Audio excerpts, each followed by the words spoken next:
Okay, guys, we're live, or right now we're live. I'm here with Tristan, my brother, with his Woodford Reserve, and I have one also. I'm going to ask him some questions related to narrative processing. We just came from the Odessa Film Festival, and it was awesome. Shards of Light was awesome, and what was the name? What was the other name of it? War on Art. War on Art. Like if they I need some processing after Shards of Light. Right. Yes, me too. It was me insane. too. It was about Bucha and Urpa and Hostamol with actual people who survived it In the theater. Right, and they were in the theater with us. Yes, and it's going to move people, and people need to see it. But anyway, we're going to ask Tristan some questions, and I'm going to sit on the other side. Okay. So you served in the Marine Corps first. Mm-hmm. And can you talk about being in the Marines and whether you were deployed and what you did in the Marine Corps? So yeah, I did 4 years in the Marine Corps. I did 4 and hit the door. I went in open contract, so I didn't pick my job. It was a nice recruiter's ploy. Yeah, we're familiar. And I ended up as an aircraft mechanic. So I was very lucky. I was more lucky than anybody, most people that go in open contract. I had a high mechanical score. So I worked on Hueys and Cobras. And when I got to my unit, they were like, hey, do you want to fly? And I was like, that'd be cool. So I did the in-house aircrew or aerial observer program. And I got my wings, and I rode in the back of Hueys, and I actually got to fly in the front seat of Cobras. But yeah, I deployed in 1998 for 6 months. They called it a med float. I deployed with 22 Mu. I think we were 163. We chopped down to HMM 163 with our Hueys and Cobras. But yeah, I deployed, and we did a med cruise, and ours was they would call our cruise a libo cruise because we got to hit some cool ports, but we did do some crazy stuff too, like the Civil War was going on in Albania. That was the first time I was ever shot at in Huey. They were way off. It wasn't even close. Right. But people were definitely heard the whirlybirds in the air, and they were shooting in the sky.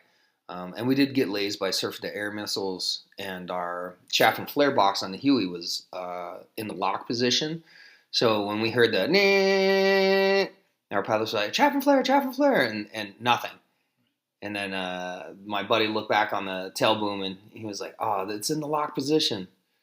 And so I can't remember if it was him or me. It was a long time ago. But one of us tried to get out on the skid, and there was no way we were going to reach back there and hit it, But or maybe that's a part of that, or maybe that's part of a lie that I've been telling for a long time.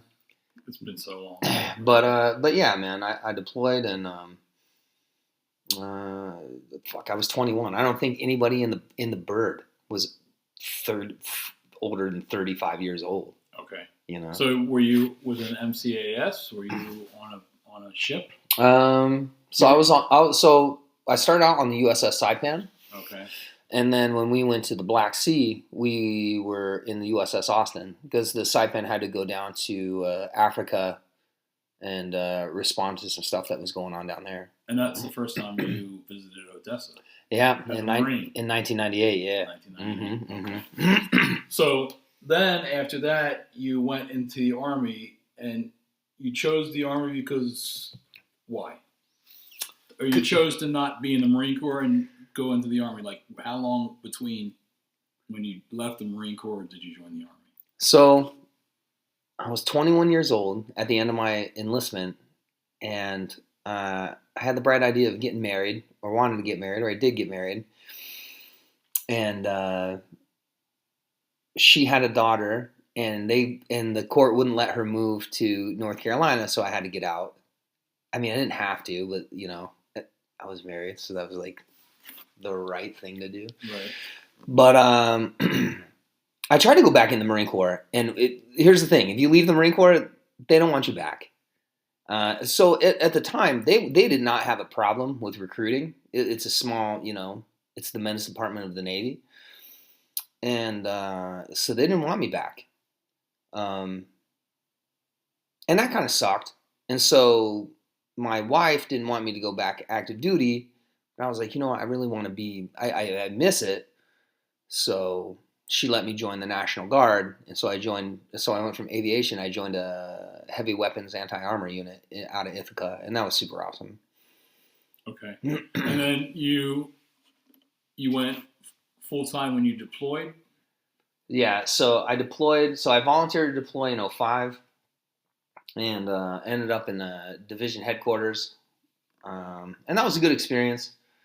Uh, but I knew that's what I wanted to do. Like I wasn't happy in my civilian job, um, and the civilian sector in Binghamton was really.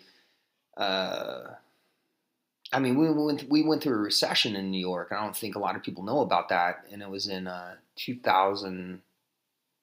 In 2000, I had gotten laid off from a job, and I worked with some vets, and they had been laid off from this company many times, like multiple times. And so one guy, he was in the Air Force Reserve, or no, yeah, he was in Air Force Reserve, and he was like, man, no, he was out, and he was like, I've been laid off for this job like 4 times. Like, if I had to do it over again, I would stay in the military and fucking retire. And that always stuck with me. And this guy's name, his last name was Pearson. I can't remember what his first name was, but oh man, he was an amazing guy. And I won't go off on a tangent talking about him, but yeah, this guy definitely had a huge influence. He inspired you. Yeah. I think his name was Dave. I'm not 100% sure, but he was super good dude. So at the end of my tour, through another friend of mine, he was like, hey, they're offering this program. If you're in the National Guard, you can just like direct transfer back to active duty. And I was like, well then. So did the paperwork, whatever. And so at the end of my tour, I was going active duty. They gave me orders to go to Fort Riley, Kansas. And I went from National Guard in Iraq directly to Fort Riley, Kansas. So Iraq was your first like live combat. Yeah, Iraq was the show. 2005. 2005. But like I said, I worked in the I started out in the PSD, and then I got in trouble because I had a pretty bad temper, and then later, so I worked in the talk, so I was like a talk douche, but then later my friend was like, hey, we're short a guy on the Sergeant Major's personal security detail. You want to come drive? And I was like, cool, man, I'll definitely do it. So I went and did that for like the last few months of my deployment there. Okay. And so how many other times and you deployed to Iraq one more time and Afghanistan one time? Yeah, so I got back from Iraq in at the end of 05 or 06. So I went to Riley around 06. And then they put me in the 4th Brigade, 1st Infantry Division, Big Red 1. And it was a brand new brigade. They were just standing it up. So I ended up in 216 Infantry Battalion. And they were rotating right back to Iraq. So I was home for maybe 5 or 6 months or less. And I rotated right back into country. Okay. So I rotated. Yeah, I rotated back into country in 2007. Okay, and then how long in that deployment? So that deployment was, I think, about 14 months. Okay. And we were told we were extending. I don't know. I don't remember the exact time. It was like 5 or 6 months into deployment. I think we were halfway done. They're like, "Oh yeah, you guys are getting extended," and it wasn't even like a. It was like the Wall Street Journal or somebody like told us. It told one of my guys, and one of my guys came and told me, and I was like, "No way," And that everybody was pissed. I don't know. It was weird, but yeah. So we got extended, and that was crazy because we hit the 12-month mark, the year mark where you're supposed to go home, and then it was just like, I think we were on borrowed time already when you're there, but then it really felt like borrowed time after 12 months. Like we should be home. And I say that, but at the same time, that's really nothing compared to what our defenders here go through, who have been in the trench for 3 years straight. So that's me just whining about something that. And some guys here have been on the front since 2014. Right. So that's me crying about some really, boo baby bullshit. And what about Afghanistan? How long after Iraq was Afghanistan? So I got back in '08, and I went to Jackson and I worked at the Army's GED school because at the time the Army was having problems filling the ranks with qualified applicants, and education was deemed a matter of national security at the time. So the Army, in the name of oh my God, I can't remember his name. It flew off me. But anyway, so one of the most decorated soldiers in history had a GED. So they invented this GED school. And so basically, like, kids come in with as long as they had a high GT score, a very high GT score, they could come to this GED school and get their GED. And I think we gave out like 3,000. We didn't give them. The kids earned them. And we had the highest graduation percentage rate for GEDs in the nation at our school. I think the highest at the time, because it goes by state, the highest at the time was like in the 70s and the low 70%. And we were in like the upper 80s. Okay, so if they went to the GED school, did they have to sign up? Yeah, they were already signed up. They already had a contract. They already had a job and everything. They had to come in, get their GED, then go to basic training, pass basic training, then pass, advanced individual training. Okay. But yeah, so I did that, and then I rotated out to Germany. So I did 3.5 years there, and I rotated out to Germany in 2010. And I went to Germany specifically because I knew they were going to Afghanistan, and I wanted to go there. I had some buddies from the 173rd Airborne Infantry Regiment that had gone to Afghanistan, like Restrepo and shit like that. And they were like, dude, you'll love it. Like, Afghanistan's awesome. As far as combat went. Right. So yeah. And was it? For me, no. I went with a brigade that had it was pretty soft. Okay. We had a good sergeant major in the battalion, but they were really risk adverse. So like my deployment in 07, 08 was written about by David Finkel. It's called a book called The Good Soldiers. Okay. And so I had tons of experience with capturing like high value targets. And then in Afghanistan, it was like, man, they really shied away from anything like that. To the point where a firefight broke out with our partners, our Baki partners. And we were in a patrol base just down the street, like maybe 100, 200 meters. And they got in a fight with the Taliban. And so we were trying to get out the gate and go assist. And so battalion tried to control the fight with a drone, with a fire scout drone. And they're like, oh, we don't see anything. And meanwhile, I was like clicking the mic. I was like, you don't hear this? Like, that's an RPG. Hey, there's an RPG. Like, and so they didn't let us go. The morale for the men fell through the floor. Like, why are we even here? And then when we rolled out of the gate like 2 days later and drove past the Arbaki checkpoint, the kids were like throwing rocks at us and shit. Like, they just didn't even respect us anymore. So it was a joke. It was like 10. I think we were there for 10 months, 10 or 11 months, and it was a joke. We had no business being there if we weren't doing the mission. And is that when you started blogging? Was in Afghanistan or in Iraq? So I actually started blogging on my first deployment in 05. Okay. My good friend Jacob Lansley, I think he might be a politician in New York right now. I was like, what are you doing? He was like, I got a blog. And I was like, what's a blog? And he'd been to college. He has a college degree. Super smart guy, super funny guy. And so he showed me. I was like, oh, well, everybody's asking me what I'm doing over here. Let me start. So I started writing the blog, and that's how you got into writing. Well, I wrote a little bit before that in like junior high and like for my own, I don't know, leisure. Like in high school, like me and my friends would write really funny stories, back and forth. So I always liked to write. But you only went public with the Miller blog. Well, yeah, man, because I didn't even know, it was hard to publish like back in the day. And back in the day, as a kid, I was like too lazy and to really try to get any of my work published. You know, I just like to pass it around my friends. We used to write funny stuff, but yeah, it was the first time because it was easy, right? Like it was a blogger through, and now Google owns it.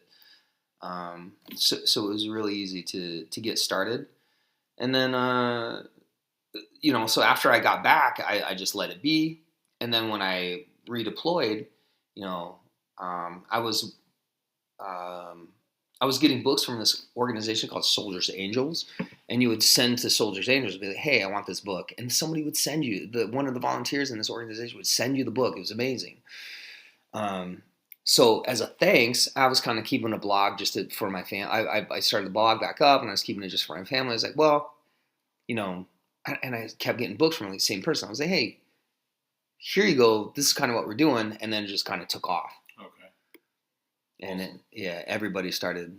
It got some good traction.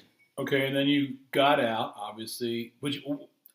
No, you didn't get out. You taught at West Point. Were you still active duty when you were teaching at West Point? Yeah. So I went to Afghanistan, got back from Afghanistan, and I wanted to stay in Germany, but there was a mix-up, and so they were like, hey, where are you going? I was like, well, I thought I was staying in Germany. And they're like, nah, where do you want to go? I was like, well, I'd like to go to New York where my kids are, and I would like to go to West Point because I don't want to deploy right away. And they're like, cool. So I ended up going to West Point. And what did you teach there? So I went to the preparatory academy up on the hill, and I was they call them a TAC NCO, and so basically it was like professional cat herder, herding a company of cadets, cadet candidates, and then I taught basic military science and whatever they needed me to teach. So I also coached the military skills team. So I taught a little bit of marksmanship. In that atmosphere, it's like cadets really run the show. So you just kind of point them in the right direction. But then, at the same time, it's like just laying down knowledge of things that I know and things I think that are important to make them successful leaders. Okay. So then you got out. You had a good experience with the USVA, and you took, as part of that, you took a writing class, which I'm not sure if it was Writing War by, I forget what his name is. His first name's Ron. Mm. Do you remember what his name was?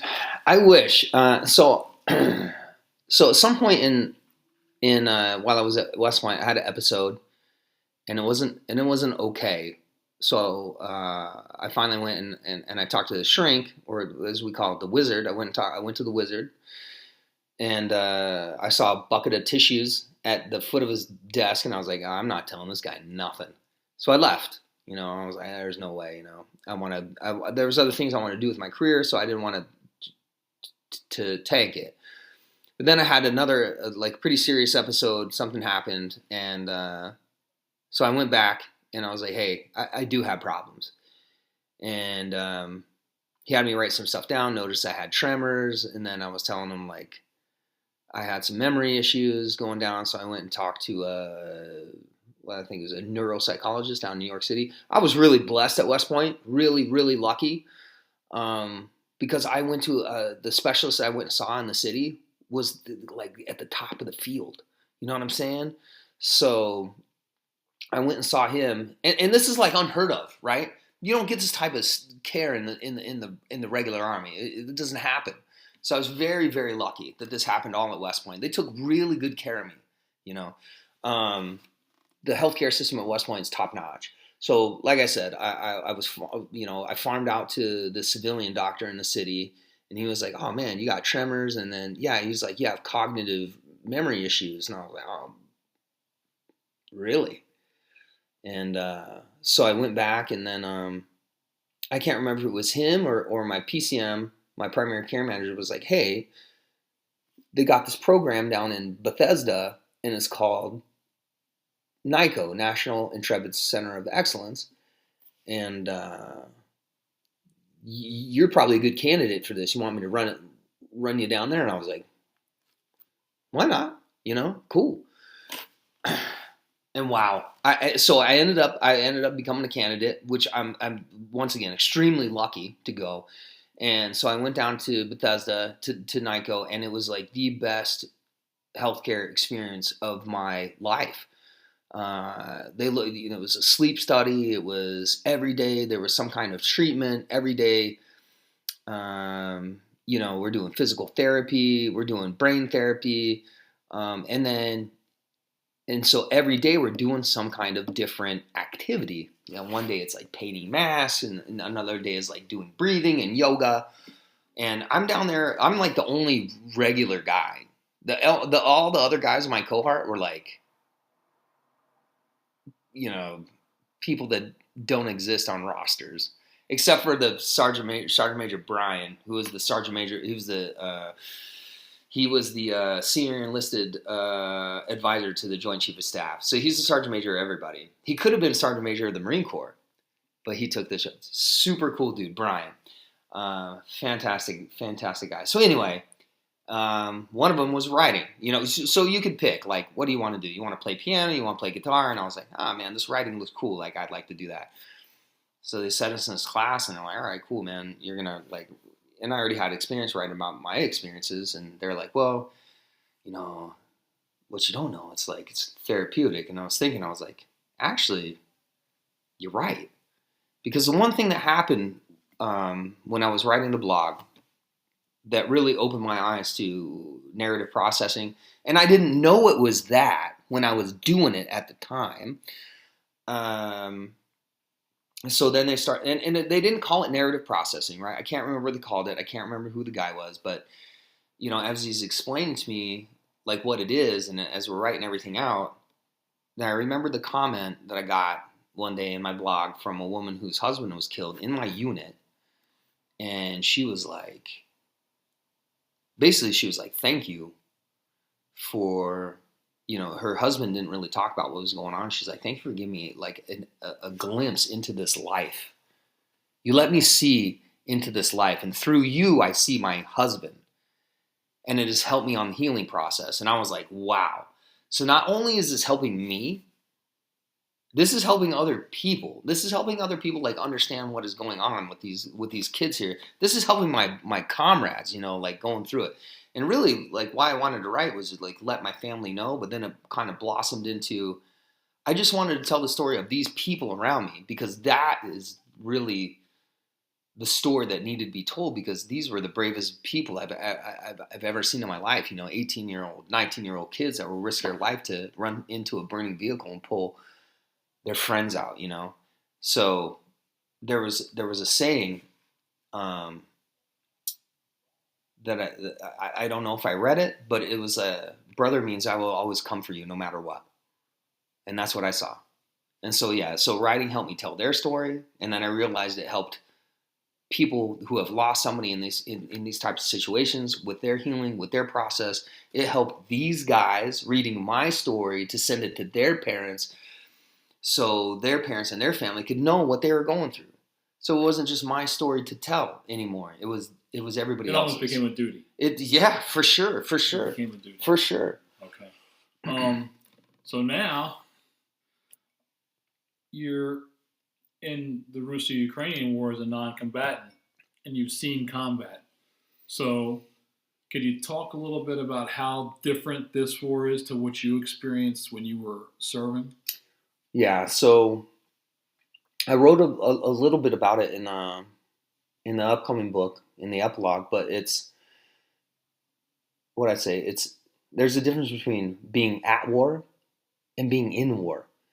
Because in that war, you could go home and leave this behind you.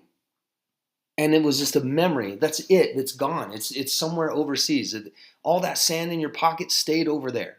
You'd bring some shit back with you, but the majority of it stays over there. But here, it's here. You can't go home from it. When you go home, the alarm sounds off, and then you got to take your children, like my kids, and I got to go to the basement. It's like taking my daughter to daycare. The first thing you do when you look for a daycare is like, do you have a basement? Do you have a bunker? Do you have some place to take the kids when there's an alarm? And then it rearranged my whole way of thinking. It's like, of course I want my family to be safe, but at the same time, if we can't be safe, then at least we're together.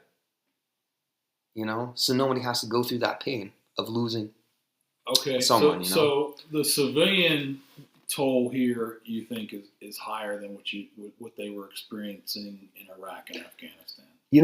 I don't know, because I you weren't on that side. I wasn't on that side, and I wasn't really, I didn't want any of the civilians to get hurt. And we didn't go out wanton murdering civilians. We always kept the civilians as a top priority in our mission planning. That's part of mission planning, is the civilians on the battlefield. Because if you lose the hearts and minds, you're going to lose the war. And this is a completely different game, because they don't care about this. No, they don't. They really don't. They really don't. And that's, I thought that Russia would have like a professional army like us, like the U.S. We all did. Fucking, they do not. Yes. And it blows my mind, because there was a thing that came out on WikiLeaks many moons ago, and my unit was involved. And it was when these Apaches smoked this reporter, and I was there. I was on the ground there. That was my unit. Our sister company called in this van, and they were driving around, dropping off ammo, taking the wounded insurgents off the battlefield, bringing in new guys to fight. And then the Apaches came in. They had the call about this, I think it was a white van, and so they smoked them. And then it later came out in WikiLeaks, this guy was a reporter, and da-da-da-da-da.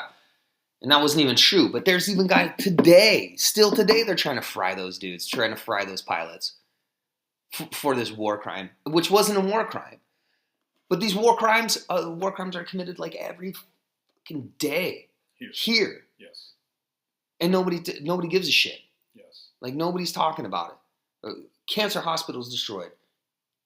Kids kidnapped. Kids killed. Museums, they attack our the Odessa has a children's science museum that was destroyed. Human safari with FPVs. It's absolutely insane here. They have nothing like you saw though on either side in Iraq or Afghanistan. There was killing going on, but they were not going after the civilians like the Russians are.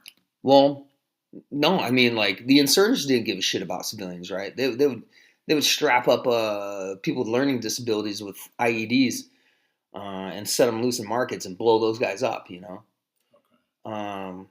So it was there. Zero value of human life, but that was insurgents, you know what I mean? It's radicalized Islamists. Right. Not an official army. Not a freaking professional army. Yes. Well.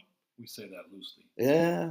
So you're seeing here then not only veterans, but the families, everybody within society needs mental health and spiritual healing. I mean, of course, so like I said, man, for us, the war stayed over there.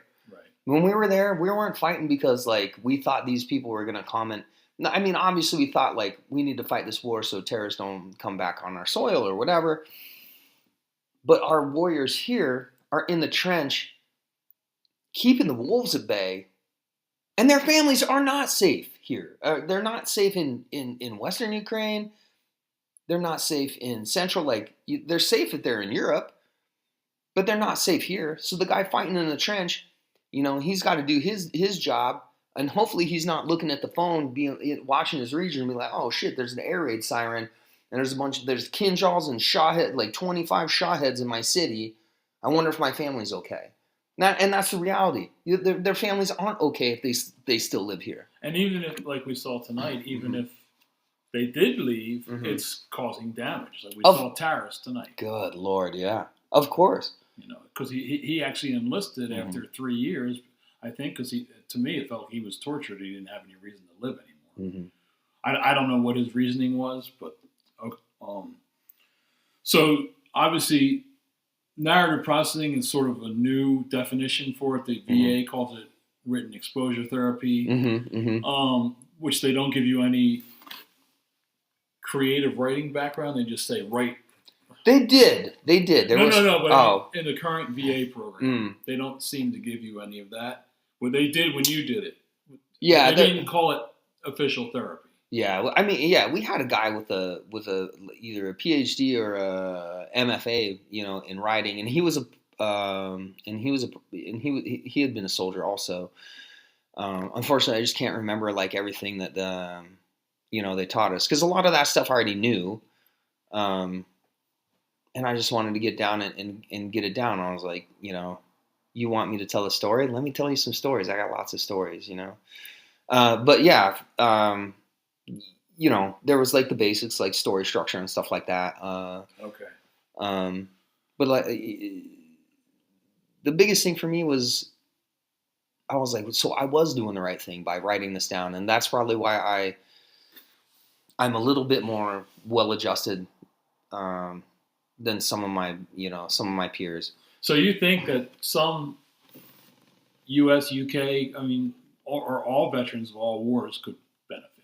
I think that if they committed and did and tried. I think they could. Obviously it's not the whole population. Right. It's not a one size fits all. It's going to help some. It's definitely going to help some people, and maybe it's going to help those people that are just like at that last. I don't know, man. I believe in the process, and I believe if these guys try and get their story out there, I believe that if it doesn't help a lot, at least it can get them on the path to help. Okay. Like write your feelings down, write down your experiences, sit on that shit for 3 days, and then come back and read it and be like, wow, maybe I have some problems. Maybe I need a little bit more processing, or maybe it makes me feel better. But I don't know. I feel like, but the thing, the bottom line up front is this story needs to be told. Okay. It's when I was growing up, I was reading all these books about Vietnam and like how, they're out doing the fighting, but there was never the, in the stories about like Carlos Hathcock, kind of, they touched on his PTSD a little bit, but not really, I think the book that did the best was Fortunate Son by Chesty Puller's son. Right. Did you ever read that? I know of it, but I haven't read it. I mean, obviously I know Chesty Puller. Wild, man. Wild. And he wrote a book, and unfortunately he succumbed to suicide. But I do think, but it's our duty as warriors or people going through and living through war to tell the story. It's like, I have friends on the right side of politics that are in the States, and it's like they believe this Russian propaganda coming out of here. So not, I feel like it's my duty for Ukraine, because I live here, to tell the story of these people and like what we go through. So civilians also, like the civilians need to tell their story. Gosh, like we saw it tonight with the Bucha Irpin hospital stuff. Like, I mean, and those are soft stories too, man. Yeah, I think you had some people in your group that had been victims of sexual assault from Russian soldiers, and there are plenty of people like that, unfortunately, and this Russian propaganda tries to paint this picture of like, with Pearson Sharp's news stories, like, this is they just want peace and they're just good people, It's like, no, they're not, dude. They're not. They're hunting people down, walking their dogs with FPV drones. We are not the same. Yes. Like, we are not the same. So we need to get those stories out there, and it's better if it's told by the person who's gone through it, so they can really give their insight. And let's touch on one more thing before we wrap up. And the thing that I stress a lot is, like, you can write your story. You don't have to show it to anybody. Right. Maybe it's just going to be good for yourself. Maybe you're just writing it for yourself. Mm-hmm. Because some people are not going to want to say what happened to them publicly. I mean, yeah, write it absolutely. If you think these things, if you got some crazy shit going on in your head and you're thinking it, put it on the page and come back and read it. And maybe that will be the stone that breaks the ice for what you're going on through. And if anything, if you've got kids or whatever, and you don't want to share your story with anybody, share it to yourself and leave it somewhere where they can find it, so they can know, like, like, wow, you know, my dad, my uncle, my son, my brother, like whoever you are, my sister, my aunt, my cousin, they were going through this crazy shit, and I had like no idea. Like this guy kept his hat on the whole time and didn't let us, because some people cope better. Yes. But maybe that's going to explain a lot. I don't know, man. I just feel like,